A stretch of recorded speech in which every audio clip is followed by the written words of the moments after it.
लोकसभा चुनावों के बीच जहां सभी राजनीतिक दलों के बीच चुनाव आयोग काफी सक्रिय था, तो वहीं सुप्रीम कोर्ट ने भी अहम भूमिका निभाई। इस दौरान कोर्ट ने कई मामलों में अहम फैसले सुनाए और अब जब चुनाव खत्म हो चुके हैं तो नई सरकार का गठन होने वाला है। तो इस बीच सीजेआई डीवाई चंद्रचूड़ का बड़ा बयान सामने आया है। तो क्या कहा है सीजेआई ने, जानने के लिए देखिए ये रिपोर्ट। लोकसभा चुनाव के परिणामों की हलचल के बीच सुप्रीम कोर्ट के मुख्य न्यायाधीश डीवाई चंद्रचूड़ का एक बयान काफी चर्चा में है।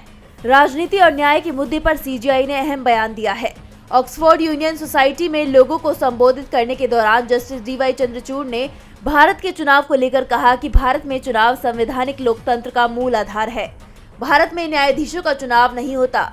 इसके पीछे एक वजह है कि जज परिस्थितियों की निरंतरता, संवैधानिक मूल्यों की निरंतरता की भावना को प्रतिबिंबित करते हैं। इस पर जब उनसे पूछा गया कि फैसला सुनाते समय उन पर कितना पॉलिटिकल और सोशल प्रेशर होता है, इसके जवाब में उन्होंने कहा कि न्यायाधीश के रूप में मेरे 24 सालों के कार्यकाल में मुझे कभी भी पॉलिटिकल प्रेशर का सामना नहीं करना पड़ा। लेकिन साथ ही उन्होंने जजों को नसीहत भी दी। जस्टिस चंद्रचूड़ ने कहा कि हमारा जीवन नेताओं के जीवन से बिल्कुल अलग है, लेकिन जजों को अपने फैसलों का राजनीति पर पड़ने वाले असर से परिचित होना चाहिए। इसे पॉलिटिकल प्रेशर नहीं कहा जाता है, इसे फैसले के असर की समझ कहा जाता है।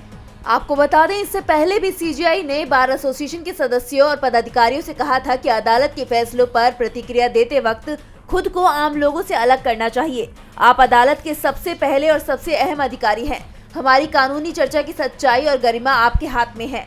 वकीलों के लिए सबसे ज्यादा वफादारी किसी पार्टी के हितों के लिए नहीं, बल्कि अदालत और संविधान के लिए होनी चाहिए। और अब एक बार फिर उन्होंने जजों को राजनीति से सचेत करते हुए बड़ा बयान दिया है। डीबी लाइव की रिपोर्ट।